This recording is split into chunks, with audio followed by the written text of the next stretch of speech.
આમાં જેટલા સ્થાનો ગિરનારમાં છે એટલા જ છે, એમાં નવીન કોઈ સ્થાનો થયા જ નથી.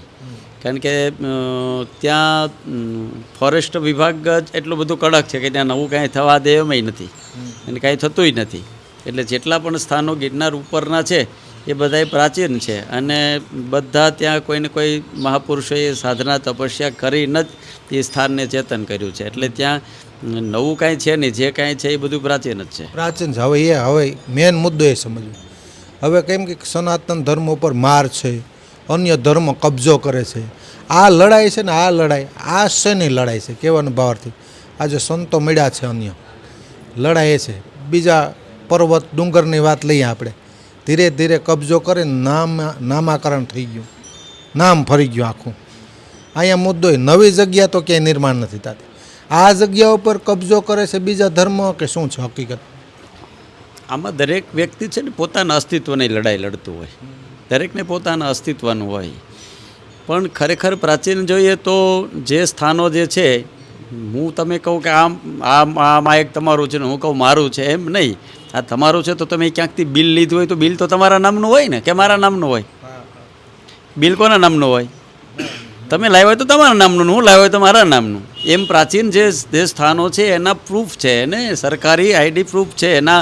ત્યાં એટલી સમાધિઓ છે, ત્યાં એટલા મહાપુરુષોનું નામ છે, સરકારી રેકોર્ડ છે, એ બધી પુરાવો છે. હું બોલું ને પુરાવો એમ ન હોય તો સરકારી રેકોર્ડમાં એના પુરાવો હોય. પુરાવો તપાસો ને એટલે ખ્યાલ આવી જાય કે કોનું છે એ.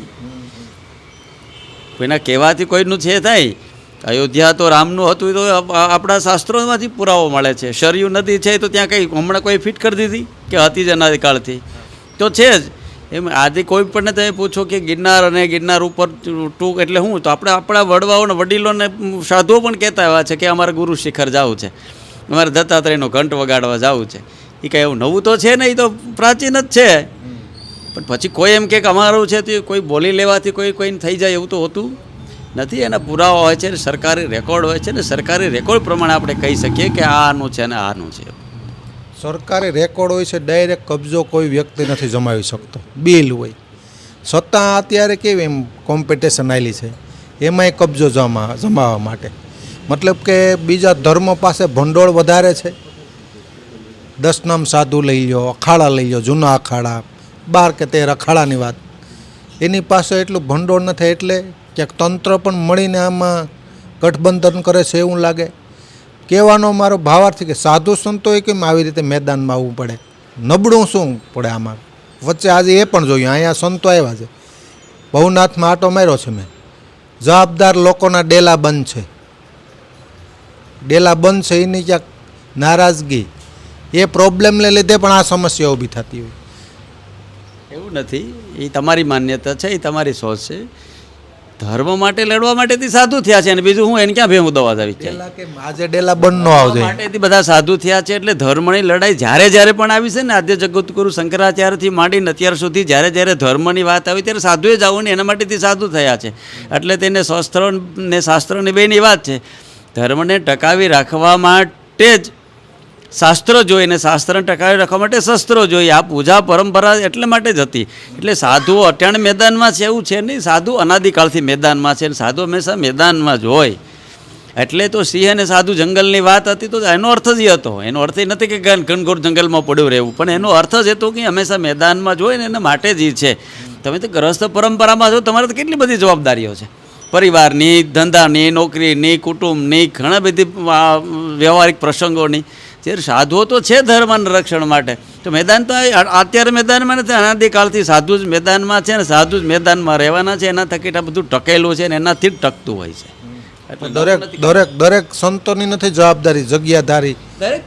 દરેકની પોતાની એક ક્ષમતા હોય છે. એવું નથી કે બધા લડાયક જ હોય. અમારે ત્યાં હંસ, પરમહંસર, બૌદ્ધક અને ખોટીસર 4 પરંપરા હતી. કોઈ વાતો કરી શકતા હોય, કોઈ યુદ્ધ કરી શકતા હોય, કોઈ તલવાર ચલાવી શકતા હોય, તો કોઈ કલમ ચલાવી શકતા હોય. દરેકની પોતાની ક્ષમતા હોય, દરેકની પોતાની એક મર્યાદા હોય, દરેકની પોતાની એક વિચારધારા હોય. લડવાનો અર્થ નથી માત્ર તલવારથી જ લડી શકાય. લડવાના ઘણા બધા પ્રકલ્પો છે. વર્તમાન સમય છે એ તલવારનો યુગ નથી, આ તો કલમનો યુગ છે. તો ઘણા સાધુઓનો અર્થ નથી કે રેલા બંધ હોય એટલે ન લડતા હોય, તો કલમથી લડતા હોય, વિચારથી પણ લડતા હોય. પ્રાર્થના પણ એક શસ્ત્ર છે. કોઈ બેસીને પ્રાર્થના કરવી તો એ સીધો જ કોન્ટેક્ટ છે, એ પણ એક ઉર્જા છે, એ એક પ્રકારની પોઝિટિવ ઉર્જાથી પણ કામ થતું હોય છે. એટલે એ તો આપણું તમારું એવું માનવું છે કે બંધ હોય એટલે આમ ન હોય, એવું નથી. દરેક પોતાના વિચારોથી ને સંસ્કારોથી ને પોતાની પ્રકૃતિથી સનાતન ધર્મનું રક્ષણ કરવા માટે બધા જ સાધુઓ તૈયાર જ હોય છે ને એના માટે જ એ સાધુ હોય છે. એ તો બરોબર એવું કહે છે લોકો, તમે એવું કહે છે લોકો નહીં કહે એટલે આમ થોડું માની લેવાય. સાધુ સંતો પણ એમ કહે છે કે અમુક સંતોને પડીકા મળી જાય છે, પડીકા. તો લોકોની વિચારધારા છે એની પોતાની માનસિકતા છે, અને માનસિક જેના આંખોમાં કમળ હોય ને એને બધાને પીળું જ દેખાય. અમને તેવું કાંઈ દેખાતું નથી. સાધુ આમાં તો તુલસીના પત્ર જેવું છે. તુલસીનું પત્ર નાનું હોય કે મોટું હોય એ પવિત્ર જ હોય, એમ સાધુ નાનો મોટો હોતો જ નથી. સાધુ બધા એક સરખા જ હોય, એની બધા માન હોય ત્યારથી ઘર મૂકીને આવે તમને બધી ફેસિલિટી આપીને વૈયાવો લ્યો, હાલો બધું દેવું જ તમને દેવું ને બાપુ, બધું દઈ દેવું ને આવી જાય તો આવી જાવ ને. તો એમ કાંઈ બધી વાતો થાય એ મૂકી દેવું અઘરું છે. આમાં ધર્મ પરિવર્તનમાં કબજો કરવામાં તંત્રની કંઈ નારાજગી એવું લાગે? રૂપિયો વધારે જોર કરતો એવું નથી લાગતું? કાંઈ નહીં, આ તો ઓથેન્ટિક પુરાવો છે. આ તો એક લડત છે, અને એ લડત તો આજકાલની કાંઈ છે નહીં. આ તો મીડિયાનો યુગ છે એટલે થોડી પ્રચાર થઈ. બાકી તો પોતાના અસ્તિત્વની લડાઈ લડવાનો દરેકને અધિકાર છે, અને એના માટે લડતા હોય છે. પણ જ્યારે કોઈ પ્રૂફ આવે સામે, આપણે રામ મંદિરની લડાઈ 500 વર્ષ લડ્યા, તો આજે આપણે રામ મંદિર જોઈ શકીએ છીએ. તો એવું નથી, આ તો મનુષ્ય યત્ન ઈશ્વર કૃપા, પ્રયત્ન આપણે કરવાનો છે, કૃપા એને કરવાની છે. આમ તો સંતો પ્રયત્ન કરે છે, પણ ક્યાંક સાધુ વાત જ નથી. આ ધર્મની વાત છે, કોઈ સંપ્રદાયની. કાંઈ તો ભિન્ન ભિન્ન સંપ્રદાયો ભારતમાં રહેલા છે, ભિન્ન ભિન્ન ધર્મો રહેલા છે. દરેકને પોતાનો ધર્મ સાચવવાની રાખવાની જવાબદારી પોતાની જ હોય છે, અને દરેકે પોતાનું અસ્તિત્વની લડાઈ તો લડતા જ હોય છે, અને લડવી જ જોઈએ, એમાં કોઈ સવાલ જ નથી. એમાં ક્યાં મોટી વાત છે? ગિરનારની સાંપ્રત મેન સમસ્યા આમ ખુલીને અત્યારે પરિસ્થિતિ તમે કેવી જુઓ? હું અલગ રીતે જોઉં છું, બધો વ્યક્તિ પોતાની રીતે બરોબર છે. અત્યારે જે લડાઈ છે એ શું છે? આમ ક્લીન સીટ આપણે કહીએ ને એવી રીતે કઈ રીતે કહેશું? અમારી દૃષ્ટિએ તો લડાઈ જ નથી. ક્યાં હશે ની લડાઈ છે? જો દત્તાત્રેય ભગવાન ગિરનાર ઉપર છે તો દર્શન કરવાનું કોઈને ત્યાં મનાય તો છે જ નહીં. કોઈ પણ સંપ્રદાયનો, કોઈ પણ મતનો, કોઈ પણ મતાંતરનો જે કોઈ વ્યક્તિ આવે તો દર્શન કરવાય નથી. હરિદ્વારમાં ગંગા વહી જાય છે, ઠેઠ ગંગોત્રીથી લઈને કલકત્તા સુધી, તો ગંગા એમ કહે છે કે આમાં ફલાણા ધર્મના લોકોએ જ નાવું એમ. એ તો બધા માટે ખળખળ વહે છે. વૈદિક સનાતન હિન્દુ ધર્મ તો સર્વેત્ર સુખીના સંતુ સર્વે સંતુ નિરામયાની ભાવનાથી ચાલે છે. એમાં બધાનું કલ્યાણ થાય, એમાં કોઈનું અકલ્યાણ થાય, ફલાણાનો થાય, નાનો ન થાય, એવું તો કાંઈ છે નહીં. એ વૈશ્વિક ભાવનાથી ચાલે છે. તો વૈશ્વિક હાથીના પગલામાં બધા એમાં જાય.